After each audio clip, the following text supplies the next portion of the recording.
Hello, this is Tennille Creations, and this is Creations Review of The Slap. It's an NBC drama called The Slap, and we're going to review the second episode. It's entitled Harry by that's played by Zachary Quinto, and this episode I have a guest, my husband. Hello.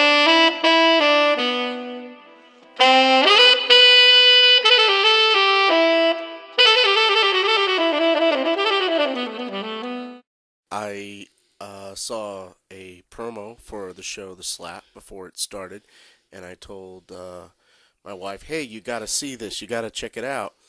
And so she checked out the preview, and she was like, whatever." And then when the show came on, she was like, "Whoa, this is awesome! I'm totally into it." And she had forgotten that I'd even shown it to her. So, that's how things go. I know what she likes, and then she ignores me. So continue. Okay. All right. So we'll start with the first scene. So, in the beginning of the scene, there's like this gorgeous water scene. I think it's like near the docks, and I believe it's the view that Harry sees from his house. And you see him weight training, and he's running on his track, and he takes these huge chunks of ice and he puts it in a pool, and then he goes into the water and he comes out like a beast. And then he walks up to his bedroom to where his wife is sleeping, and he just kind of takes control over that. So that's like your first impression of Harry, and I think it's just this image of this like very powerful man who's just like just kind of primal, and I love it. He's raw. He's fierce, and my brain is just sort of booting up all this information. We're talking about the beginning of the second episode of the Slap. Right. Yes, the Okay. second episode. Okay. I do remember that scene. I don't remember whether it was in the beginning or not, but I'm just going to take your word for it. Um, I think it shows that he is disciplined, and he believes that doing tough or difficult things makes a man tougher, keeps a man sharp. It's the whole concept of iron sharpens iron kind of world, and I think that's sort of his culture. And I also remember a scene with his boy where he comes in and Oh well, we'll says, get to that. We'll get to that. We're not there yet. "What? We're gonna I go. thought we were going to talk about the show." Yeah, we're talking about the show, but we're gonna go in chronological order. I don't know the Okay. chronological Yeah, order. so I'll lead you there. I'll lead you Yeah, there, okay. okay? So the narrator does say, like, Harry's the first person in his family to become wealthy, and it's just like this message, I win, like he's always about like being the winner. Um, he goes to his office, and I remember he went past this car, and he said that it was driven by Roger Moore, the best Mhm. Bond. Yes, Roger Moore, the Bond of the 1970s, the one who came after Sean Connery, who is the best Bond. Okay, Oh. not Roger Moore. That's ridiculous. Anybody that knows Bond would know that. Okay. Well, then he's coming into his office and he commands a meeting, and it just kind of gives the impression that this guy is kind of like a leader in every aspect of his life. Like that's the kind of guy that he is. So in the next scene, it goes back to Hector. And the first episode was all about Hector. And so I feel like in this episode, you kind of see a different side of him because, Hector's helping his son with the homework, and like he's being more involved with his kids. While in that first episode, it seemed like he didn't really care about them at all. So this is kind of like maybe this is more of his baseline of where he usually is at. And so he's helping the children get food, and telling them to leave. And then he makes this point that just kind of like upset me a little bit. kids are going to give me PTSD. Are are you serious? As a therapist, that kind of makes me a little upset because post traumatic stress disorder is a very serious disorder. It's something that someone gets after suffering a traumatic episode, you know? Okay, okay, just stop right there. First of all, you have to understand, in his tough culture mind, the whole concept of PTSD as a disease is a joke. Okay, he doesn't take that seriously as a disease, I just don't find it and funny. so that comment is meant as a joke in the whole. But I don't find it funny Okay, at all. a lot of people look at PTSD as like, oh, you're just battle fatigue. You're just tired of fighting. But that's not what it is, actually. And the actual symptom of post traumatic stress disorder includes nightmares, flashbacks, reliving the experience. People try to avoid thinking about it. They get triggered by it. Sometimes, they end up in a fatal position, somewhere because they actually think that they're back into that place where they were either, maybe sexually abused or in a natural disaster or maybe on the battlefield. So I didn't like that comment at all. It just felt like inappropriate.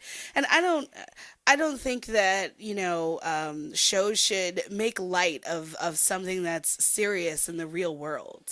It wasn't the show making light. It was trying to show that the character doesn't take modern liberalism in terms of nanny government seriously. And PTSD is one of those nanny government terms. Okay? Anybody who's anybody in the military did not take PTSD seriously up until like 2004. Before that, it was like, oh, you're a pussy, you're a wuss, you can't handle the fight anymore. You go home. That's why they have 2-year terms on fighting, because if you have to stay out in the fight more than 2 years, you're gonna go crazy. And Well, they see it as so, serious now. It's a very serious disorder. well, they have to take it seriously in part because of the push from liberals and from a lot of the veterans who have come home and have been dysfunctional.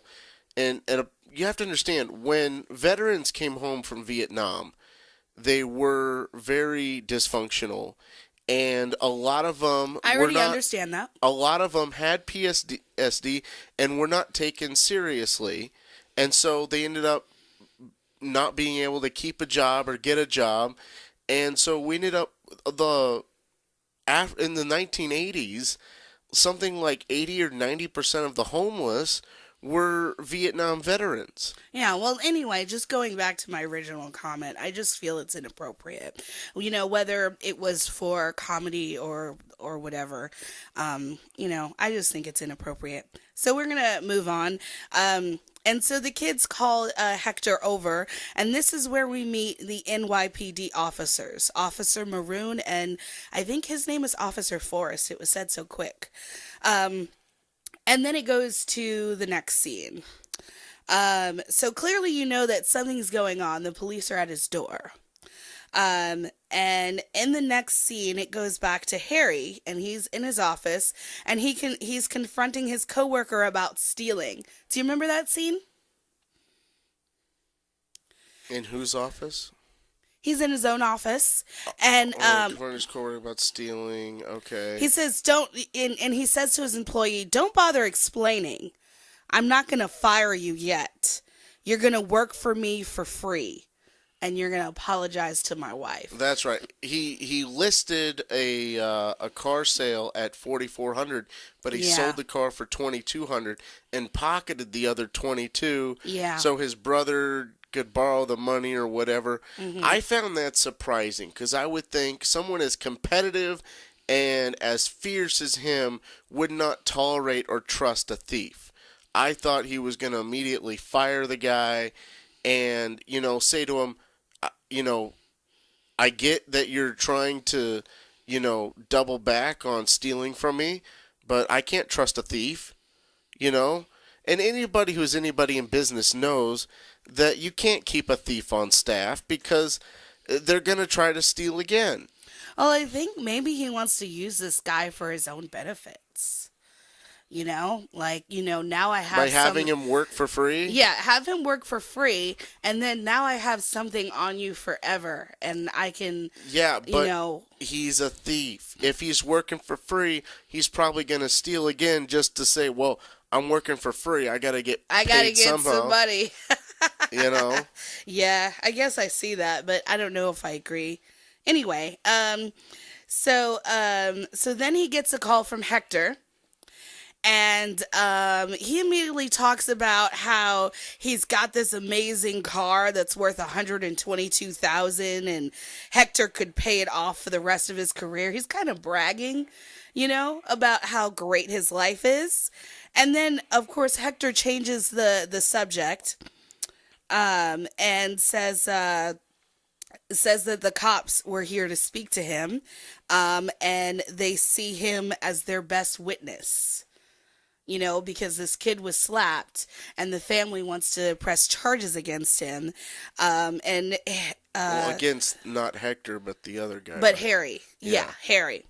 And so Hector says, no, then Harry says, they're just asking questions. This isn't going to go to court. Like, he doesn't see this whole thing seriously. He doesn't think it's going to really, nothing's going to really amount to it.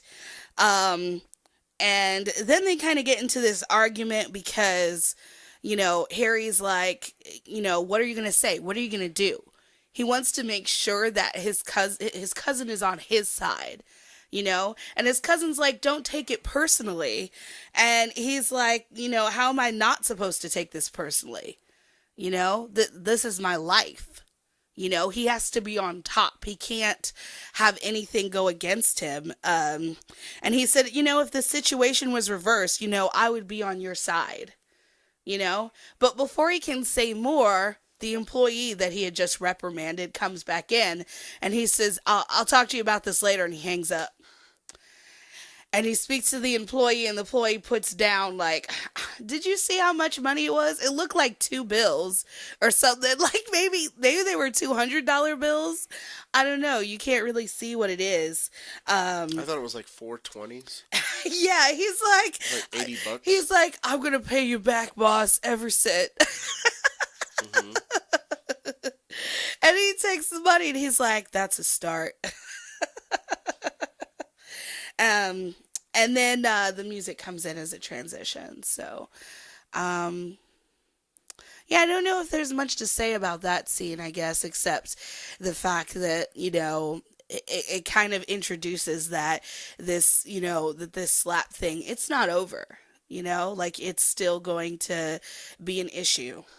I think what's interesting is his lack of seriousness about it, because I think there was a lot of thought put into these characters, and one of the things is they show in the first episode, they show how they come from a Greek family, and his dominance is something that is similar to the dominance of males within Greek culture. So for him, it might be sort of a cultural place. To him, it might be he thinks that he has to maintain that dominant leadership role because he's still living in his sort of Greek culture understanding of the world. And so when it comes to this situation, the a lot of the Greeks believe that it's a community that raises a child, and that if your parents aren't around, then other people in the neighborhood do the parenting. Other people in the family do the parenting. So the idea of slapping the child out of punishment or discipline is perfectly understandable to him, given the child's behavior. So to him, it's like, this is nothing. This isn't going to turn anything. If we were in Greece, this would be swept under the rug, and people would say the child had it coming, just like the mother The parents both yeah, the said. Greek, yeah, the child had it coming. That is the Greek way of looking at this, and he is sort of following that, thinking he was in the right. He is the moral center of this situation, and that's why I think this isn't going to go to court. There was nothing I did wrong here. And so I think that scene not only further supports that the slap is going to be around, but it also supports the depth of character that the writers put into this whole thing, that I think must really be understood as a point of detail that most shows don't go into. But I think most shows don't go into it because they don't think that the viewers are going to pick up on these sorts of subtleties. But I think AMC has really raised the bar. This isn't AMC though. This is I know, NBC. but AMC has raised the bar for what television could be or ought to be, and I think what is this, NBC? NBC. Yeah, I think NBC is trying to pick up what AMC is doing because they know Walking Dead is the hottest show on television. They know Breaking Bad hit new bounds in television. Breaking Bad got like 5 freaking yeah, but let's keep the show focused on the slap. Well, they're shooting for an Emmy is my point with this show. Well, anyway, yeah, I guess they probably are. And it's scenes like this that I think show the difference between an Emmy-winning show and a non-Emmy-winning show. And I think they hoped that by having Zachary Quinto and Uma Thurman, these really hot, popular actors, that it would, help to skyrocket this show. So, I mean, and they might be right. I mean, I'm really enjoying the show. So I'm going to go into the next scene. So the next 2 scenes, I'm not sure if there's too much to say about these, but the next scene, Harry is speaking with his lawyer, who doesn't seem to give this case much weight either.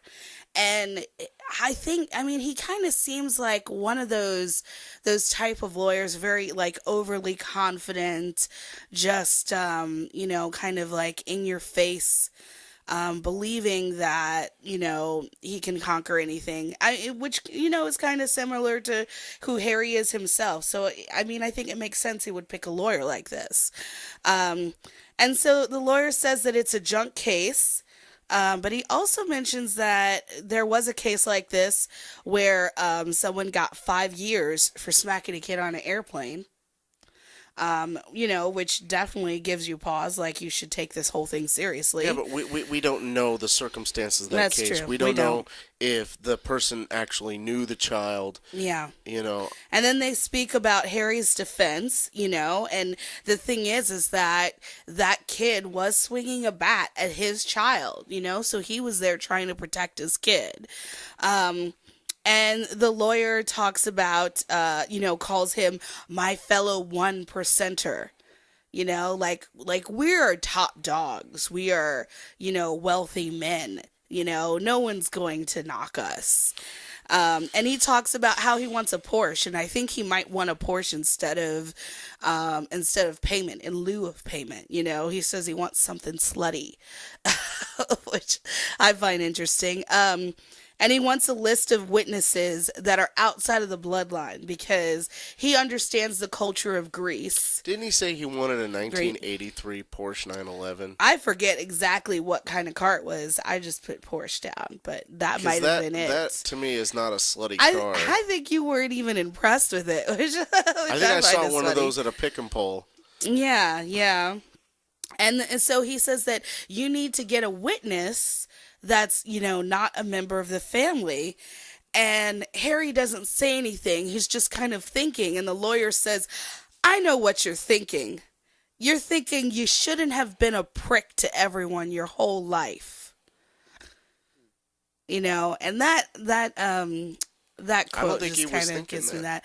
I don't know if he was thinking that either. I think he was just thinking like, okay, who was there that wasn't family? That wasn't family. Everybody there was family, except the babysitter or something. The babysitter brought a friend, and Anouk, who's played by Uma Thurman, she is a friend of Alicia's. That was Uma Thurman? Yeah. I know Uma Thurman That looks didn't really look like different, that didn't doesn't look she? like Uma Thurman at all. That's her though. I think I thought they've she had black hair. no, she has blonde hair. Huh. Mhm. Yeah, so, there's not much to say about this except, that he's getting himself prepared, for, he's starting to take the slap a little bit more seriously and getting himself prepared for what might happen and what he can do. So in the next scene, and this is where he's with Anouk, and you see like this dramatic scene of, she's on the set. I think she's a writer for a television program, and he goes to speak to her and she just says, just cut to the chase, like, I'm the kind of person I want, I just want you to be direct with me. And so he gets to the point and he tells her that he needs witnesses because, Rosie might, press charges against him, and so he wants to make sure that he can depend on her to be a witness. And Anouk says the kid was a monster and someone should have smacked him before it got to that. But maybe the boy's parents and not him. So she believes that the slap was justified, but she doesn't think that it was his place to do it. And then she tells him, you come from a world where you can get everything you want, but the world has changed and they're going to come after you. And see, that's what I was talking about with liberalism taking over America. It's, I don't believe in child abuse, but I don't believe in all this liberal softy crap.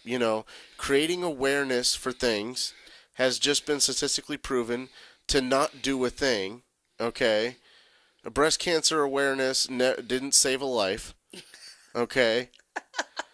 And in this case, making people aware of bullying, okay, didn't stop bullies from bullying. In fact, they found out that the broad campaign of telling kids that there's bullies out there actually made more kids get bullied because it made bullying more popular and more acceptable. Okay, well that's your perspective, and those are No, your those opinions. aren't opinions. Those are statistical facts. Yeah, I'm giving well, you the facts I heard on the news like Okay. a week ago. Okay. Okay, well, I'd have This is to not look at opinion. that. I'd have to look at that information myself before I could say anything for sure. But he says to her, "Don't be dramatic." And she's refusing to get involved. He tries to persuade her.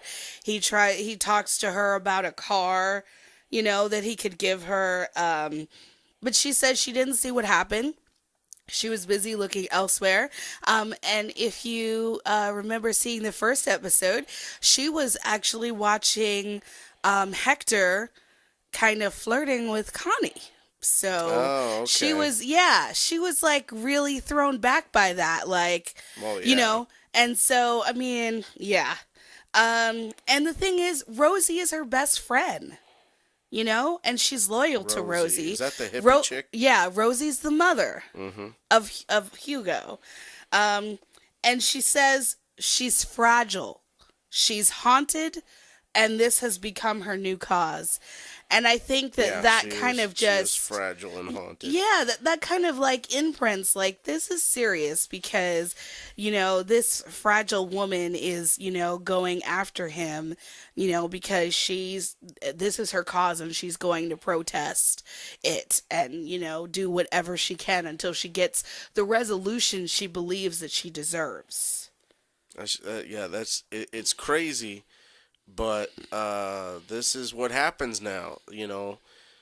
When I say liberals, I'm talking about fragile chicks like this, where they think they can just get away to have the law, do whatever they want, and it's just it's crazy.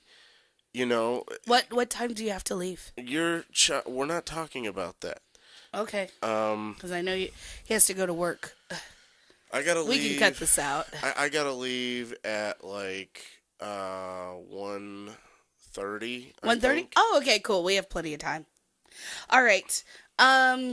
Yeah. So I okay. want to So get a little bite to eat before I go. okay, but you were saying that that you don't you don't care for people like Rosie who just go after people because because they're No, because I think fragile they completely misinterpret what the law is for. And you have to understand, when you ask a lawyer to do something or you have somebody arrested, then you are trying to take precedence to say that this crime is as severe and as legitimate as much more severe and legitimate crimes.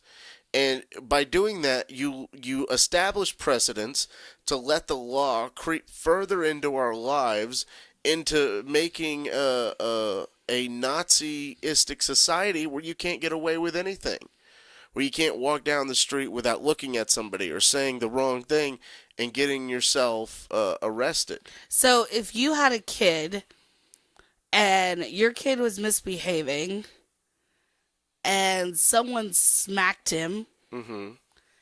what would you do? Would you press charges? I would no. I would give a stern talk to the person who slapped him.